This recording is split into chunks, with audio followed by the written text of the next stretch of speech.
All right, welcome back, everybody. Another episode of Orbital. This time, we're debriefing Game 5 of the NBA Finals. Heat, they stay alive. Cut the lead down to 3-2. Now we're on to Game 6. Rourke, you were right with your prediction that Heat take Game 5. First off, what were your thoughts on watching the game? Because it was a close battle the entire time.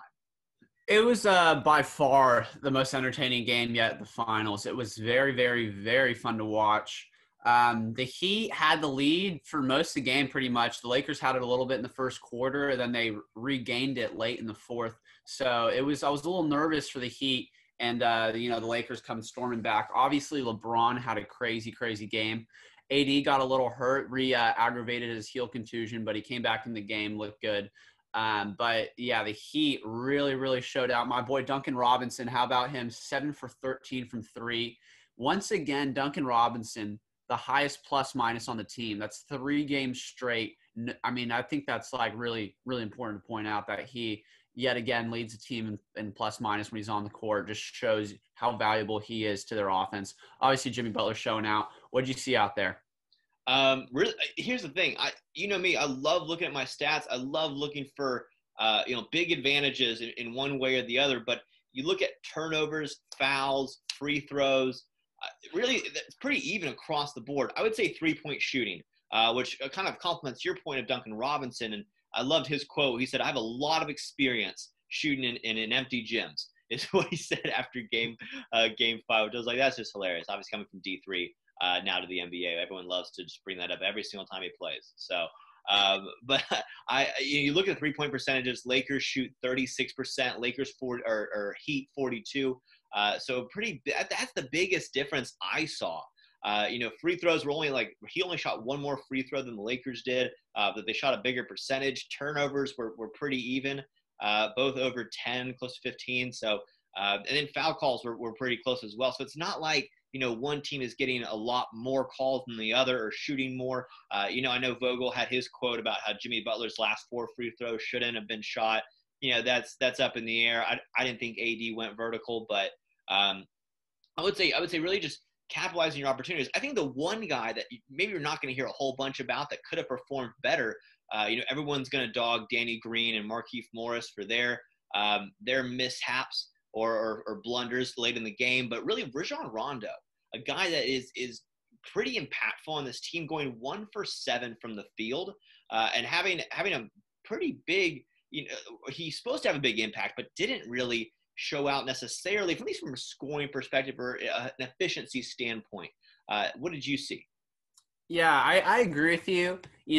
Kuzma, didn't get a whole bunch of playing time, but didn't play particularly well either. Going 3 for 10. Caruso also didn't give him much. And, these are guys that were really, really instrumental as their role players earlier in the finals and in the previous series. So, you have KCP, obviously. He played very, very well. He's looked very, very good the last couple games.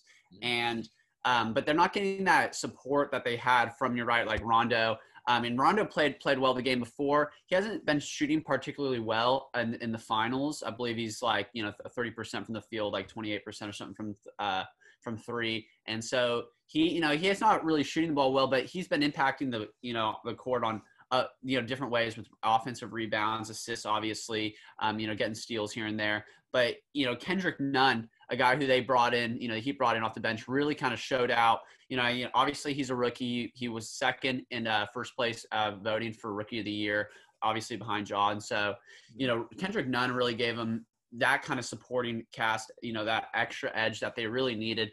Jimmy Butler, obviously having a crazy stat line again, but Jimmy Butler just does everything that the Heat need him to do. 5 steals, another triple-double, clutch free throws late in the game. You said AD thought that wasn't a foul later on, but he definitely, he jumped up, but he jumped into Jimmy Butler. Look at where his feet took off, where he landed. It was definitely a foul. And Jimmy Butler with some clutch free throws late in the game. I'm kind of surprised. I think it's because Jimmy Butler was just really gassed. But, when they were up 1 and they had the ball, and they inbounded it, Jimmy Butler set a screen for Tyler Herro to get the ball for the clutch free throws. And, Jimmy Butler didn't shoot. He didn't miss free throw the whole game, shot over 10. And then at the very end, like he didn't even try to get open to, ice the game with those, 2 extra free throws. Instead, it was Tyler Hero, who hadn't shot a single free throw the whole game, comes out and is able to, give him both clutch free throws. Obviously, the last play of the game, Danny Green getting a lot of hate, but it was kind of a hard shot. LeBron got him open, but great closeout by Iguodala. How did you see that last possession going down? How do you think it played out? Yeah, I mean, again, LeBron had a great quote where he just said, I trusted him, right? And Danny Green's not a guy that you can't trust taking those shots. Like he's hit clutch baskets. He's been in the finals multiple times. He's played in these impactful games before. So, I'm comfortable with Danny Green taking that shot. I think it's really Markieff Morris who should get more of the blame, even though, I mean, it's not like the ideal wasn't there, right? He wanted to pass it into AD, get the best shot possible. But obviously Bam kind of bumps him out of the paint, bumps him off position, and that ball just looks like it's being lobbed to nobody. And he had options, right? LeBron's open on the right side. Even when Danny Green shot it, Contavious Caldwell-Pope is open in the left corner. So, however you want to look at it, right? They just didn't win, right? But it wasn't necessarily a bad possession or anything. It just shots didn't go in. But you brought up Tyler Hero, and he had a kind of a, obviously coming in at the very end, making those 2 free throws, but kind of a lackluster performance than maybe what you would expect, right? And actually, I kind of wanted to pose this question to you. Really, between Duncan Robinson and Tyler Hero, I would say Duncan Robinson has had the better finals appearance overall. What do you think about that? I think it's not even close. Duncan Robinson been playing better. And, what they two different things. Tyler Hero's coming in to primarily score and put pressure on the Lakers defense. And, Duncan Robinson, he doesn't, he's impacting the floor more, when he's just running around, not with the ball in his hands. Tyler Hero kind of needs the ball in his hands to dominate. But what Duncan Robinson does is really open the floor for everyone else and making multiple defenders have to come and double him, because what they always do is he's running off ball, then he just sprints to behind a screen, curls around the screen, really off balance, tough shot to take. And he, goes 7 for 13, and they were all really catch and shoot. And he was able to, when he comes around that screen, he pulls both defenders. And so if he's not pulling up for a 3, he's already pulling up, and then he just, does a little lob and pass, to Bam or inside somewhere else. And he kind of got caught in the air a couple times. I believe he might have had 1 turnover doing it, but a couple, tough passes doing that. But the point is like he's bringing 2 defenders, able to make, the defense collapse on him. Duncan Robinson, for the 3rd straight game, has the highest plus minus on the team. That's really important to note out, because that just shows you how much the defense is having to counteract him. Obviously Jimmy Butler's the star of the Heat, going 35, 11, 12, 5 steals. He is playing crazy. At the half, they compared him and LeBron's stats, and they were just, were so efficient, shooting over 70% from the field. LeBron obviously had a great game. It's just the stars battling. That's what you like to see, right?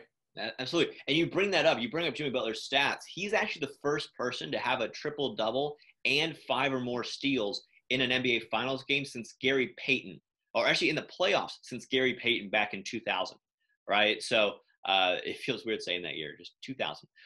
So 20 years since anyone has ever done that in the NBA Finals. And every time you look at the stats at the end of these games, it is always Jimmy leads the Heat in points, rebounds, and assists, and LeBron does the exact opposite, or it does the exact same thing for the opposite team, right? Leading the Lakers in points, rebounds, and assists. So really, and here's the next question I want to pose to you: who wins Finals MVP? If the Heat win versus if the Lakers win, right? Because there's been some discussions, right? Should AD win Finals MVP for the Lakers? But I don't think it's even close. I think it's LeBron or Jimmy, obviously, if the Heat can pull off pushing it to Game 7 and ultimately winning that, if that happens. Yeah, I definitely think it'd be LeBron if the Lakers close it out in this next game. LeBron playing extremely well, shooting the 3, making over 5 threes a game. Last game, tying his finals record. He was pulling up from deep and making some tough shots, and just I don't want to say the Heat were kind of giving him some threes, but he was not hesitating at all as soon as he got a little bit of space. They were going under on screens for sure. Yeah, they were going under, but he made 2 from like 5 feet behind the line. He made 1 from the beginning of the NBA logo. and it was just a catch and shoot. It was like he was in rhythm. He didn't care.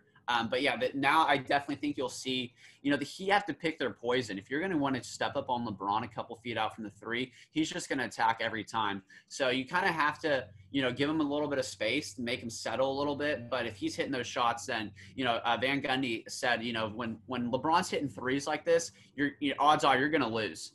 But you just saw the Heat were able to, really, really contain him. You saw they had to double him on that last possession because LeBron was just, down the stretch last minute. He was just scoring every single basket or getting fouled. It was like him and Jimmy were throwing haymakers. I think Mark Jackson alluded to being like Ollie Frazier in like round 15. They were just gassed and they were just going at each other. I mean, that's like what I love to see. Watching basketball, just watching the most competitive, best players, best talent going back and forth with, everything on the line here. And I'm really happy that my Heat, the Heat were able to pull it out. And, as I predicted, I thought they could steal Game 5. Game 6 is going to be a little harder now. I think I'm pulling for the Heat again in Game 6. I'd love to see a good series, but I would be a little, I'm not as confident in my pick as I was in Game 5. I really thought the Heat had a strong chance to at least, pull it to, a Game 6. But now I'm starting to think that it's going to be a little tough here. I think the Lakers are going to be locked in. They're feeling a little pressure. They're feeling it a little bit. AD, he did have a good game, but he was not as aggressive late in the fourth quarter as he should be, right? I think that you'll look to see him get more involved with LeBron down the stretch and running more plays for him. He was shooting the ball very, very well, especially before he re-aggravated his heel contusion. But those mid-ranges, like, I remember, when he was playing the Rockets and early in the series, it's like, okay, that's the only way we're going to have a shot is if we force him to make those, jumpers, 20 feet out. And he's hitting them. He's like, he wants them. He wants to take those, and he was making them. And, he has been shooting the ball very well. But, if you're the Heat, that's better than you getting alley-oops inside the paint, deep in, posting up. You prefer that. But I think that you'll look to see AD be more aggressive. Contavious Caldwell-Pope, obviously working out with lethal shooter. He is just he's continue whatever he's doing. Player. Whatever he's doing, he's keep on going. Yeah. Absolutely. And so, listen, I'm taking the Heat. I'm taking the Lakers to close out the series again. I just don't see this going to a Game 7. Maybe on the jinx to that. We used to have an orbital curse that whenever we said the Rockets were going to go amazing for a week, they would go horrible. So maybe we're just bad luck. But I definitely have the Lakers closing out the series in Game 6. What about you? No, I'm going to take the Heat. I could easily see the Lakers winning this one. They're going to have to take care of the ball. They obviously are dominating the game every single game in transition points, but they're going to have to take care of the ball because the Heat, you give them an extra possession. You saw what's going to be key for the Heat. Jimmy Butler is going to give them a 30-point triple-double. I can guarantee you that. But what's going to really matter is, the extra shooting that he's going to get. Will Duncan Robinson be able to go 7 for 13? Probably not. But, what he does, that presence will still be there and helping other players out. And obviously, if he shoots the ball well, it's going to be really good for the Heat. And, Tyler Herro, another guy, he's going to have to play really well. Kendrick Nunn really, really stepped up for him, 24 points. He played extremely well for the Heat. And so, they're going to need that supporting cast. Quickly on to Bam. We talked about how he looked a little hesitant in his return last game, but he looked a lot better in this game. Not only on offense, but on defense too, and really containing the paint late. Had a couple good, good blocks and good defensive possessions for the Heat. And so I think that's kind of why AD, didn't really do too much down the stretch because you saw Bam really helping out. But I think that, the supporting cast for the Heat are really what's going to be the game difference. Because the Lakers, of course, they're going to have that third guy that's going to step up for them. Someone's going to be playing pretty well. Obviously, we already talked about LeBron and AD and what they're going to give you. So I really think the X factor here is, will Jimmy get the assistance he needs to be able to force a Game 7? I'm going to say yes. I'm pulling for it. I think I want to see a great series. It would be great to force a Game 7. But I think the odds are, probably the Lakers. If I was a betting man, I'd probably end up betting the Lakers, closing it out. But I think my official prediction is going to be the Heat to close it, to force a Game 7. So you're taking the Lakers, huh? Yeah. I think I'm going to bet on the better team there. Plus, I think the biggest thing there is, yeah, the Heat run a small lineup, and that was a very tiring game they just went through. If the Lakers can bring strength and numbers to them, I see them closing it out.